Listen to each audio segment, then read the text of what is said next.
Okay, this is me making strawberry mead, a 5-gallon batch here. This is my second time ever making mead.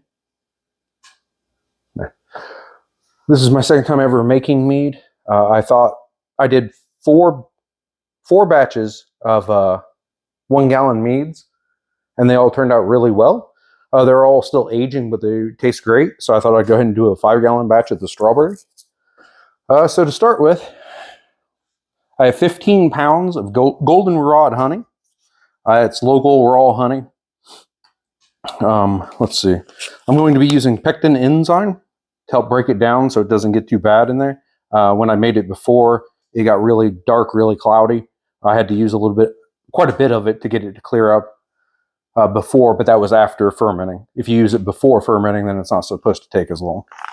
Anyway, I have Fermaid O here to help feed the yeast. I've seen online a lot of people talk about raisins, and then I've seen raisins aren't the best thing for it. They don't give everything. I want Fermaid O because it's organic. It's just dead yeast. And then the yeast I'm using is 71B. I'm going to use a whole pack. I did the same thing. I used a whole pack on a 1-gallon batch. Like I said, it turned out great. The more yeast you use, just the faster it's going to set up the colony. This is about 2.5 gallons of water, spring water. I've already warmed it up. I want the honey to be able to dissolve in it real quickly. So I didn't get it hot. I just warmed it. It's warm to the touch. You can feel it. And then the rest of it, I'll fill it with just room temperature water. That way help cool it down even quicker. But I'll be adding the Pectic Enzyme. And then it'll be, I believe it's 1 hour you wait before you add the yeast. So I'll go ahead and get started. And I'll explain everything that I have, everything that I'm doing as I do it. So first, add all the honey. And everything's been sanitized. I've used Star San on everything. Anything that's going to touch the inside. So, including my hands have been, but touching everything. So, these are each 3 pounds.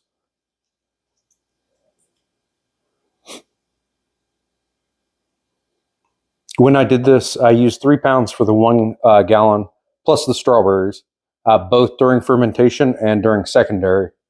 And I ended up, when I tested it before adding the strawberries in secondary, it was about 18% alcohol. So I'm guessing this will be the same thing.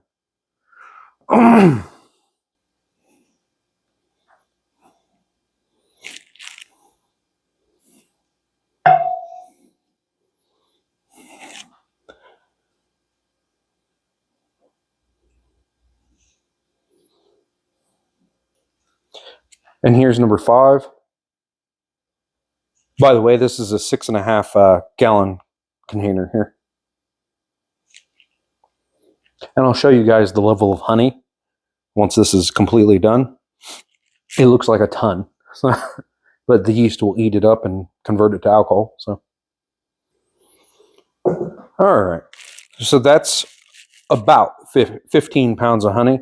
I'm going to use, I used 1 black tea bag brewed for my 1 gallon. I'm going to go ahead and only use 4 this time. And I'm going to use the tea, throw them in these jars, shake them up, try to get as much honey as I can. And like I said, the 1 gallons, they are approximately 40 days old from start to finish. And they're very, very good. I'm just letting them sit and age. I'll show you guys them here in a little bit. And like I said, I'm just trying to get all the honey that I can out of it. So.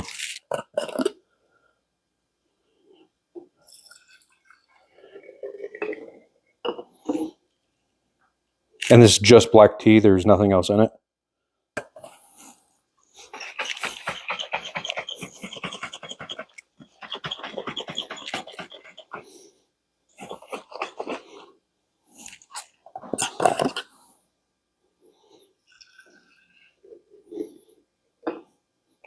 And the black tea just helps to add tannins. I'm not an expert in any of this. Like I said, it's my second time doing it. But the first time turned out really well, and I didn't follow anybody's actual recipe. I just took a little bit from this, a little bit from that, put it together, and said, well, let's see what happens. I'm not going to go through the recipe for everything I've done, because I'll walk you guys through everything that I'm doing here. All right, that's good enough for this.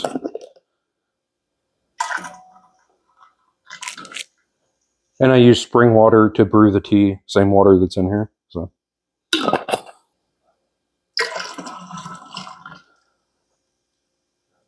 Right now you want a lot of oxygen, so it doesn't hurt to throw water in. You don't have to worry about trying to let it slide down the side so you're not splashing or anything like that. The yeast need oxygen so they can grow, form more, and then devour the sugar.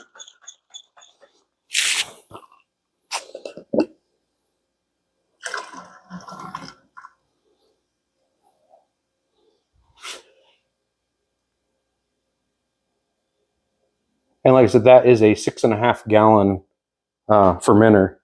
So that's a lot of honey. It's 15 pounds. Okay, so I've added the 15 pounds of honey. I'm going to give it a stir. I don't want it all just sitting at the bottom. Plus, this helps to add more oxygen in. And like I said, that'll help the yeast.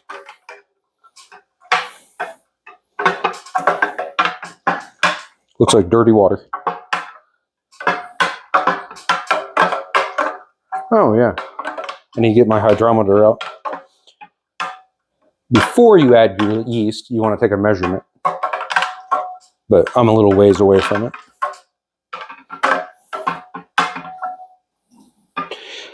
I have a plate and 2 bowls over here that I star sand, and then I'm using them so I can put things down on them.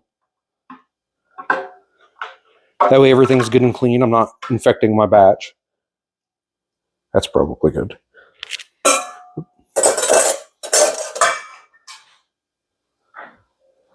Okay. So the first thing I'm going to add in here, besides the honey, I'm going to add the Pectic Enzyme. Again, it's just something I got off of Amazon, but it's LD Carlson. It shouldn't matter which one you use. There's several brands. But I'll add this, and then it's supposed to sit for 1 hour before you add the yeast. So that's what we'll do. But that'll give me time to mash up my strawberries and add those. And again, I'm not worried about things being sterile. I'm using paper towels and touching things on the ad.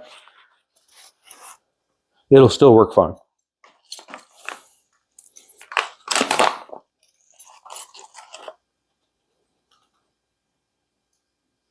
There we go.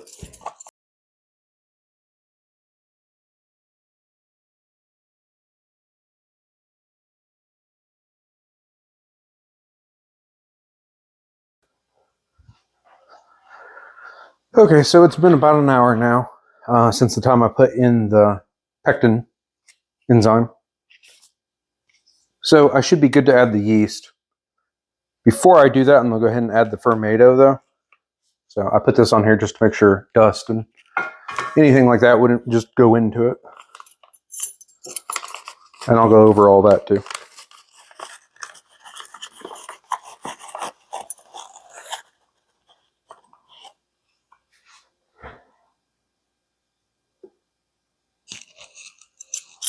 I'm using 1 1/4 teaspoon of Fermaid O right now to start with.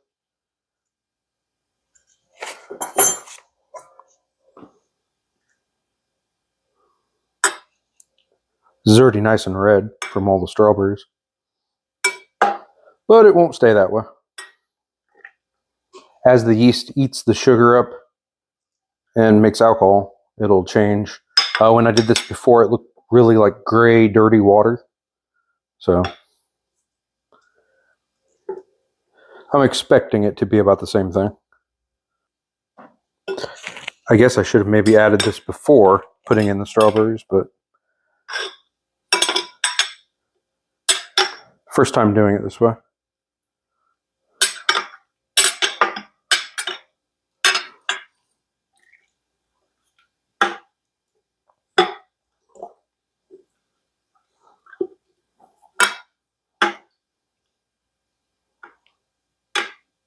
Break up the Fermaid O a little bit. Since it's powder, it kind of clumped together. But that happened in the first one too. And again, it didn't matter. All right. So In this, you don't want a lot of bubbles. So you're better off to tip it and let it pour down the side. Make sure you take the first reading. Do it before you add the yeast. You need the first reading. It's extremely important to determine, if you want to determine how much alcohol is there, and also when fermentation is done. You need to know this.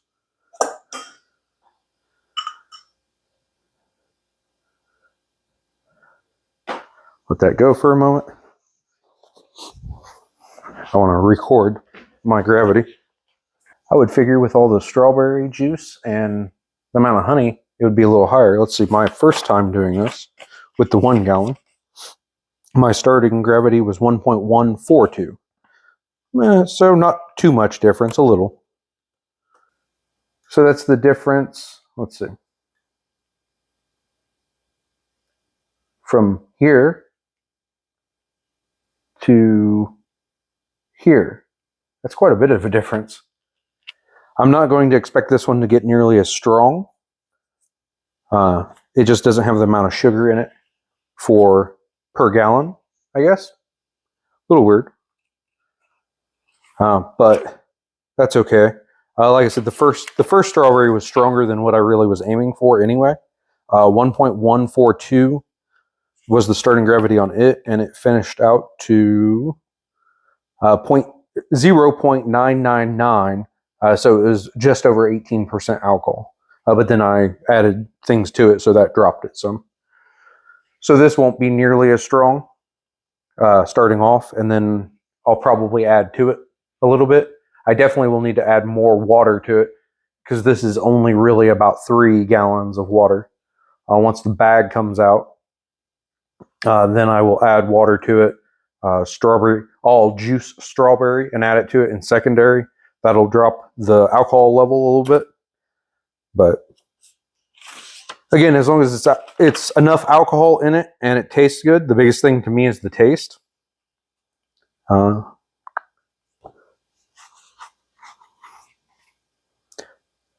Okay, and I put the Fermaid O in already, so all that's left is the yeast. Let me dump this back in. A lot of people say not to do this. I don't think it matters at all. And now I just need to drop the yeast in. I am going to use the spoon and move the bag over just so it gets down in there a little bit better. And this, I would say, is pretty much room temperature now. It's maybe slightly warmer than it. Room temperature looks like it's about 72. Just a warmer day, so.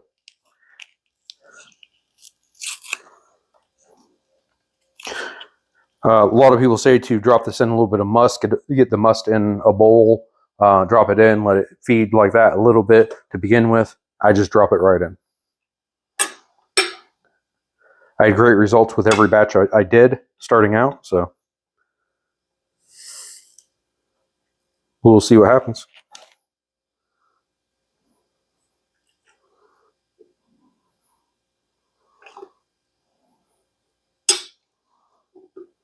And this is pretty much all there is to it to start with. It's really not that complex of a process, and it's actually quite hard unless you just like spit in it or something to get it infected. At least from what I've seen, both my own experiments there and from a lot of people online talking about it and posting pictures and all that, asking if it's infected and everything like that.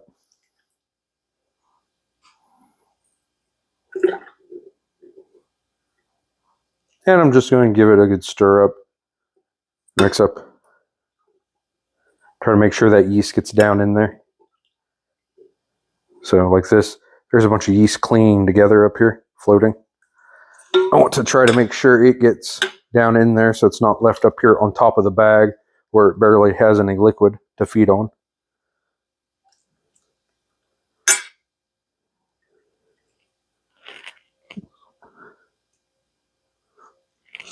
All right, I'll just leave it like that. Let me go ahead and drop all this back in there.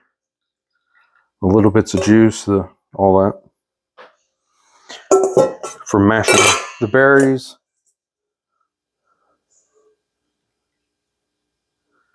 And there's a tiny little bit of solids that just went in. Not that big of a deal. You'll end up racking it out of this container. I'll end up racking it out of this container into the next container of the same size, but I won't do that until fermentation is done. Okay, very important. The airlock. I've seen people online ask about it and say they didn't do it. Whatever. You need to put fluid in here. You can use water. You can use sanitizing solution, which is what I have in here. You could use vodka, Everclear, anything like that, just to keep bacteria from coming in, dust, bugs, anything like that. Oh,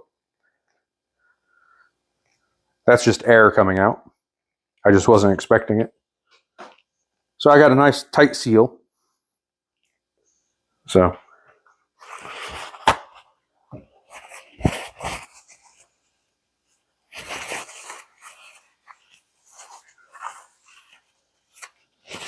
okay. And that's it to start the process. This needs to go into a dark spot. You don't want sunlight going directly onto it. It'll kill the yeast or stress them, and that will produce off flavors. What I do, I'm leaving it out here. The kitchen area here gets a lot of sunlight, but it's not super direct. I will wrap an old black sheet around it, and that'll stop it from happening. It worked fine for all the others. I don't really use the table, the kitchen table. But that'll let it ferment now. Now I just have to sit and wait. Let's see. My other batches all started off pretty much right away fermenting. I'm curious to see if this will or not. So I'm going to let it just sit. It shouldn't already be bubbling. It is. But I'm guessing it's just the air pushing through from the pressure. So here in a moment, I'm sure it'll quit. It is now bubbling away, doing its thing. No problem. This is the next morning.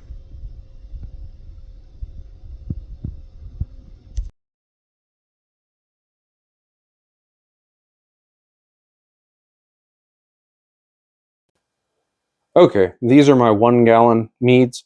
I made blackberry, blueberry, triple berry, mixed berry, and strawberry. So, which is what I'm making now. Look how clear that is. And that is approximately 40 days old from the very start, adding in all the ingredients and letting it go, up till now. And when they're sitting in bulk aging like this, they still have airlocks on them. They still have water in them. And that lets them degas, so you don't have to worry about any kind of explosion. Keeps bugs out. Now, a lot of people don't like that much headspace in it. They worry about oxygen with it. I'm not worried about it. It is my first time making it, so maybe I'm making a big error, but I'm going to be okay with it. And I'm going to go ahead and bottle it here in 2 to 3 weeks. So it's already been sitting for, I think, almost 2 weeks. And we'll see what happens. I will make another video for the next step once it's done fermenting.